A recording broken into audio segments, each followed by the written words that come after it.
Meurtre de la princesse juive, Armando Llamas, mis en scène par Michel Didyme. Michel Didyme qui dirige depuis des années La Mousson d'été, qui chaque fin d'août réunit vraiment les écritures contemporaines les plus actuelles et les plus vives.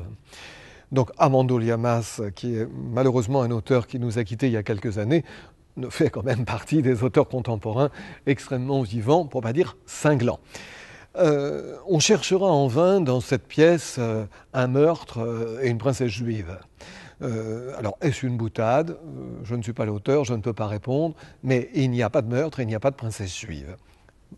Après, on peut certainement mettre en abîme le titre par rapport à la pièce. Alors, que raconte la pièce? Ou plutôt, que montre la pièce?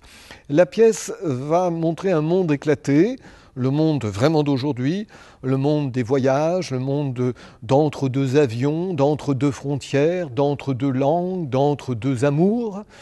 Et la notion d'amour chez Armando Llamas, elle est à géométrie multiple et variable.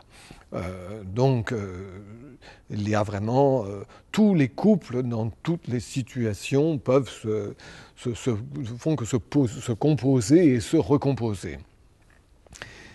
Ce que montre bien la pièce, c'est la trépidité du monde contemporain, la façon dont nous avons perdu un rythme de paysan, le rythme de la germination, que nous sommes dans un rythme de la communication perpétuelle, un rythme où on se dit les choses et où les choses doivent se consommer sur place, et qu'il faut aller vite. On ne sait pas pourquoi cette vitesse, mais tout le monde est dedans. J'ai vu, j'ai compris, on se quitte, on s'aime aussi vite. Et ce télescopage comme ça, de tous ces êtres pris dans des avions, des aéroports, ça se passe en France, au Pakistan, on va beaucoup voyager, montre aussi leur manque. Leur manque, c'est le calme et l'amour. Et à quel point les choses nous échappent.